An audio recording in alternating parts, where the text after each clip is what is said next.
मैं डॉक्टर राम सुरेश राय उस गांव का निवासी हूं, जिस गांव में लगभग 200 वर्ष पहले से लोग जो है मांस मछली का भक्षण नहीं करते हैं।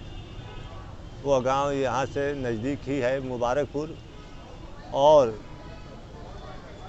आज पंचकोशी परिक्रमा के इस अवसर पर भृगु मंदिर परिसर से मैं यह संदेश देना चाहता हूँ कि आज कल जो प्रारंभ होने वाली पंचकोशी परिक्रमा की शुभ शोभा यात्रा है, उसकी पूर्व संध्या पर मैं आप सबका आह्वान करता हूँ कि आप सारे लोग कल सुबह 7 बजे भृगु मंदिर पर एकत्रित होइए और यहाँ से शोभा यात्रा के रूप में पंचकोशी परिक्रमा में शामिल होकर के सागरपाली गर्गाश्रम जो पहले का था वहाँ पर चलिए। पंचकोशी परिक्रमा का जो है भृगु आश्रम से जब निकलेगी तो यह नया चौक होते हुए बालेश्वर मंदिर जाएगी।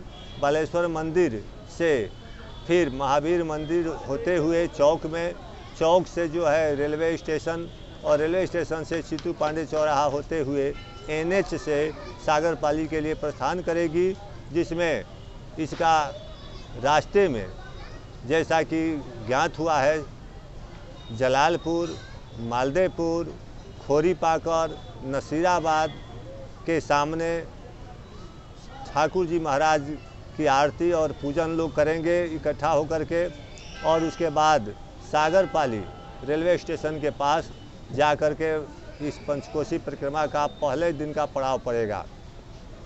फिर वहाँ पर प्रवचन का कार्यक्रम रखा गया है। बहुत से संत महात्मा, विद्वान, संगीतकार अपना संगीत के माध्यम से प्रवचन देंगे, सबको भजन सुनाएंगे।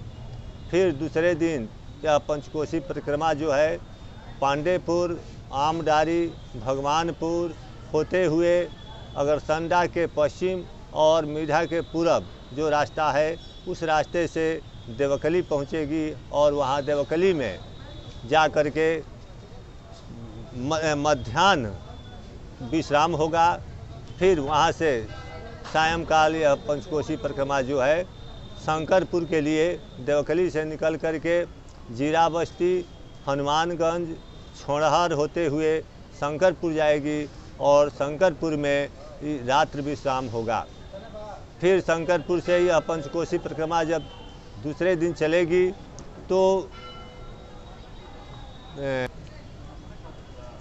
टघरौली, आमघाट और बांसडी रोड होते हुए फिर छाता के बाद कुशौरा होकर के यह पंचकोशी परिक्रमा जो है छितौनी कुशेश्वर नाथ महादेव मंदिर पहुंचेगी, और वहाँ जो है वहाँ भी भजन कीर्तन प्रवचन का कार्यक्रम होगा। रात में वहीं पड़ाव पड़ेगा।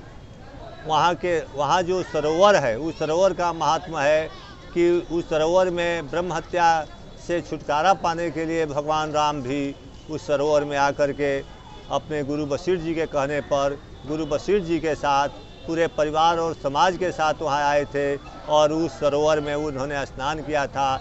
यह पद्म पुराण आदि पुराणों में वर्णित है। वहाँ से जब सुबह परिक्रमा चलेगी तो वह परिक्रमा फिर बिगही होते हुए नीरूपुर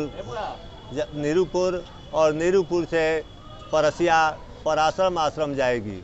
पराश्रम आश्रम वहाँ पर जा कर के पंचकोशी परिक्रमा का विश्राम होगा, रात्रि निवास होगा। फिर सुबह जो है वहाँ से 5वें दिन पंचकोशी परिक्रमा का जो है परसिया से चल करके फिर भृगु आश्रम आएगी, और भृगु आश्रम में इसका समापन हो जाएगा। चूँकि यह पंचकोशी परिक्रमा इतना महत्वपूर्ण है कि सदियों से यह कार्यक्रम चल रहा है। आदिकाल में मैं याद दिला दूं कि यह बलियाग स्थल जो है यह धर्मारण्य क्षेत्र कहा जाता रहा है, और त्रिदेवों ने इसे सबसे पहले आदि तीर्थ के रूप में स्थापित किया था। यह आदि देवों द्वारा आदि तीर्थ के रूप में स्थापित यह धर्मारण्य क्षेत्र बाद में चल करके भृगु क्षेत्र, दरदर क्षेत्र के नाम से आज भी प्रचलित है। यहाँ पर भगवान यमराज 30,000 वर्ष तपस्या किए थे और उसके बाद उनको यम का पद मिला था, धर्मराज का पद मिला था, चित्रगुप्त का पद मिला था और पितरलोक का आधिपत्य मिला था।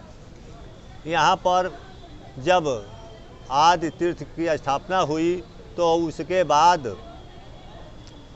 भगवान हरि और हर यहाँ पर रह करके मुक्ति देने लगे। जो भी यहाँ पर के प्राणी थे उनको मुक्त करने लगे, इसलिए यह हरिहर क्षेत्र भी कहा गया।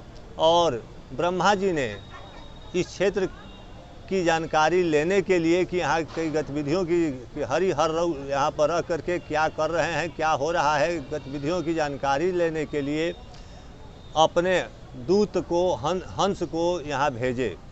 और हंस जो है जहाँ पर उतरे थे वह क्षेत्र जो है हंस प्रपत्तन क्षेत्र के नाम से जाना जाता रहा और बाद में उसे हांसनगर कहा गया।